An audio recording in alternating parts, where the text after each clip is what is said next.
Justin Gaethje, which he is, I believe, currently around a 2-1 favorite to do so. He is? Yeah, a little surprising there. That's fascinating. It's not like I think Paddy should be some ginormous underdog.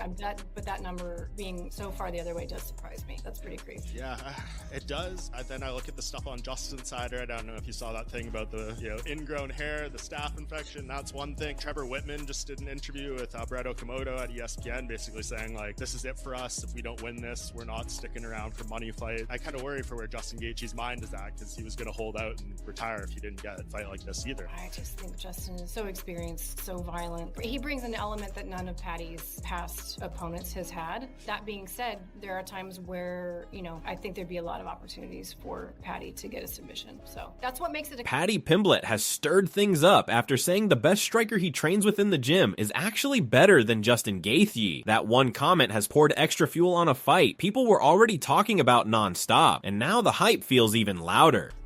There's the blueprint there to beat him, Max done it. Everyone underestimates my strike and everyone thinks I'm just going to come in and I'm going to take him down, and I'm not. He had an absolute war with Chandler and I pieced Chandler up. I don't wrestle like a normal person. I don't take double legs and single legs and wrestle like a normal person does. I do everything differently. I'm not normal. He's not going to be able to get a sparring partner in what grapples like me or strikes like me, because I'm a weirdo. I'm honest about that. I'm very awkward. You can't really get a sparring partner in to do me because I'm so... Throughout camp, Pimblett has sounded completely sure of himself, and he has even hinted that a knockout is what he expects once he gets in there with Gaethje. He has framed it like this matchup just fits him, and it comes across more like calm confidence than noisy trash talk. That belief is not random either, because he has been doing a lot of work with a training partner he rates very highly as a striker. The teammate he keeps pointing to is Luke Riley, fighter who grabbed attention late last year when he scored a brutal knockout in his UFC debut early in the second round. Pimblett was clearly fired up after watching that performance, and that excitement has carried over while they have continued training together. In Pimblett's mind, trading shots with Riley over and over has made him feel comfortable heading into the Gaethje fight, even if plenty of people watching from the outside still doubt him. Gaethje fan prior to any thought of fighting him? I am a Justin Gaethje fan, not was, I am. Yeah. And anyone who is an MMA fan and isn't a Justin Gaethje fan isn't an MMA fan. Like, I always say, he's your favourite fighter's favourite fighter. He's one of my favourite fighters, one of the best fighters that you can watch. And the fact that I'm now getting in there against him is what dreams are made of. For Pimblett, the confidence comes down to one simple thing he keeps repeating in different ways. He believes Luke Riley is a cleaner, more technical striker than the man he is about to face for the interim title. Those long sparring rounds have convinced him that if he can do well against Riley in the gym, he can carry that same belief straight into the octagon on fight night. Pimblett also puts a lot of weight on how Riley was built as a fighter. He sees Riley as someone whose base was striking first, and that matters to him when he compares styles. Riley started training in Thailand, learning Muay Thai from a very young age, and later he added amateur boxing into the mix. Pimblett contrasts that with Gaethje's early development, pointing out that Gaethje grew up with wrestling as a big part of his foundation. To Pimblett, that difference explains why Riley looks so sharp on the feet, why his timing feels precise, and why he thinks more fans will catch on to how good Riley is over the next few years. Pimblett even talks about Riley in a way that mirrors his own rise, like he sees something familiar there, just with the striking being the standout piece. For this fight, but I just feel like there's a lot of ulterior factors that people aren't considering other than just his recent win over Dan Hooker. I know he's a top contender, but there's a whole lot that he's done wrong before, and this is the big Paramount debut. And lad, people are saying like Justin Gaethje's older than that lad. He's 2 years older than Dan Hooker. Dan Hooker couldn't grapple a foot off his mark. I mean. Okay, strong statements about Dan Hooker there. We're in fight mode here. As the event gets closer, a lot of the public conversation keeps circling back to Pimblett's ground game. Many hardcore fans see his submissions and quick scrambles as the biggest factor that could tilt the fight his way. At the same time, Justin Gaethje's resume hangs over the matchup because he has already been in there with top names like Khabib Nurmagomedov, Dustin Poirier, and Max Holloway, and he has built a reputation as one of the toughest, most seasoned lightweights of his era. era. Even with that experience gap, Pimblett believes his style can still cause real problems for Gaethje in preparation. He describes himself as awkward and hard to read, and he says that applies to both his grappling and his striking. Instead of leaning on traditional patterns, he likes to force weird moments where opponents have to react in real time. Justin Gaethje, sum all that up for us. Justin Gaethje has good wrestling. He uses it very well defensively. I don't wrestle like a normal person. I don't shoot double legs and single legs and wrestle like a normal person does. I do everything differently. I'm not normal. He's not going to be able to get a sparring partner in what grapples like me or strikes like me because I'm a weirdo. He did call your style awkward, actually. I'm honest, pal, and I'm very awkward. You can't really get a sparring partner in to do me because I'm so awkward. I'm looking forward to fighting him. As I say, he's a legend. He's someone I've always loved watching. So to get the chance to actually get in the cage and fight with him is unbelievable. Like, I can't wait to have Justin Gaethje on my resume. It's going to be something that'll last forever, you know what I mean? It'll be part of my legacy, and I'm looking forward to it. I just hope he doesn't retire one. That feeling of being different is a big part of why Pimblett thinks Gaethje will struggle to settle into a rhythm. Pimblett sees himself as someone who does not fit neat, familiar structures, and he treats that strange label like an advantage because it makes opponents deal with surprises instead of calmly planning for everything. Gaethje is not walking in blind though, and his camp has made moves to prepare for Pimblett's pace and movement. In the build-up, Gaethje has been training with younger lightweight talent, and one name mentioned around this is a promising fighter called Zam. The idea is that this work helps Gaethje close distance, adjust faster, and reduce the shock factor that Pimblett values so much. Scousers don't get knocked out. I'm a Scouser.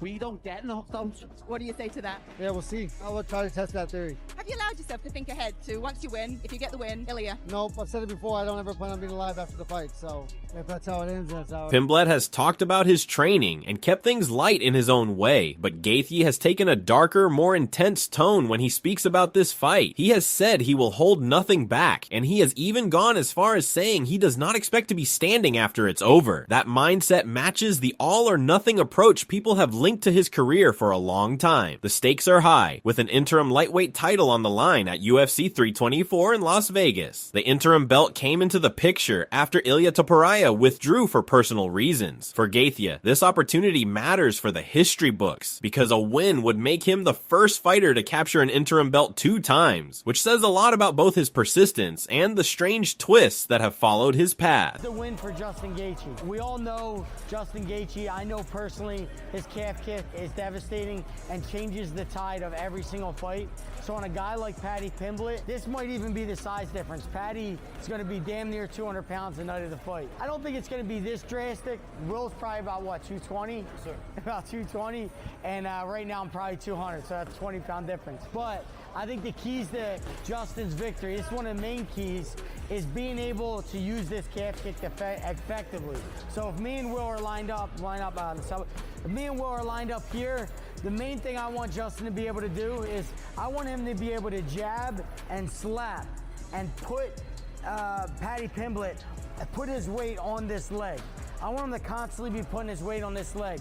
So he's gonna do that by cutting off this side, jab, slap, and before Paddy could even step, bombing that leg kick there. And if you look, Paddy was doing a great job doing the calf kick against Mike Chandler. He was doing a great job kicking, so he's probably going to return it. But I think in general, if Justin is able to keep bombing this leg kick, I think it's really going to shut Paddy down and be able to nullify a lot of his attacks. You might start seeing him limp. You might start seeing him switch stances. From there, Justin can use the speed of his hands and use his boxing. I think it's much better than Paddy's. I think he's faster, and I think he's cleaner on the inside. I think this calf kick's gonna be one of the main things to be able to beat Paddy in this fight. While all of this builds, other contenders are watching closely and thinking about what it means for their own future. Armen Tsarukyan has made it clear he would rather see Gaethje win because he believes that outcome gives him a cleaner route forward. Tsarukyan has suggested Gaethje would be more willing to accept a fight against him, while Pimblett might try to avoid certain matchups once he has leverage after this moment. Gaethje is fighting Paddy Pimblett coming up. Who do you favor? I want Justin to beat Paddy. Yeah.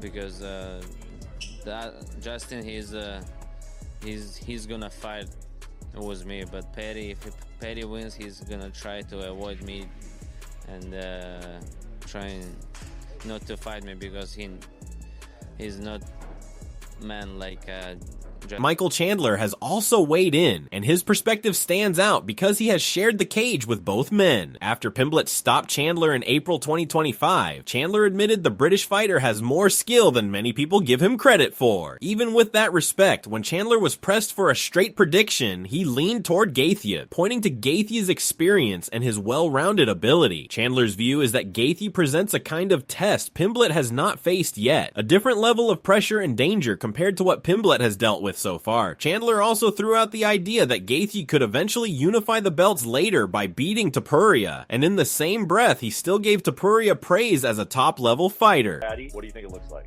Oh man, more skilled, more experienced, I think better fighter all around, Justin Gaethje. But I also have been on record and said that Paddy Pimblett is better than a lot of people think he is. You know, because of his haircut and the way he talks, and when I fought him, he's better than a lot of people give him credit for. He's got long reach, good kicks, pretty darn patient and composed in there, but Gaethje's a whole different animal. So if I had to bet, I'd go Justin Gaethje, interim champion, and then he beats Ilia Topuria later on. Orija Faber has shared a similar read on the matchup. Looking at the fight, he describes Gaethje as someone who thrives in messy, high-speed brawls and stays ready to trade hard shots. Faber also brings up Pimblett's grappling because he sees Pimblett as dangerous in scrambles and especially dangerous when it comes to submissions. Even so, Faber believes Gaethje's Division I wrestling background gives him a way to survive on the mat and steer things back towards striking, which is where Gaethje tends to do his best work. When Faber was asked directly who he likes in the fight, he went with Gaethje. His reasoning was simple in his own words. Gaethje likes to throw fist for fist, and the wrestling base can help him shut down some of Pimblett's biggest weapons, keeping the fight where Gaethje wants it. Another voice added a different angle, focusing less on technique and more on motivation. From that viewpoint, the drive factor could shape everything, because Gaethje's long history with interim titles and missed championship moments could weigh on him, while Pimblett chasing his first belt could push him forward with a fresher kind of hunger. Tony Ferguson looked at both men through that lens and leaned toward the energy of the new face chasing a first real title moment, while still pointing out that both fighters are beatable. As January 24th gets closer, the storyline keeps shifting. Pimblett's bold claim about his teammates striking has added a new layer to an already heated buildup, while Gaethje's harsh no-limits mindset sits on the opposite side of Pimblett's confident, relaxed vibe. With contenders watching the result and the division waiting for Topuria's return, the interim lightweight title fight at UFC 324 is set up as a collision of styles, personalities, and goals that will leave a mark on the weight class. Hit the like button and subscribe to the channel for more MMA vids.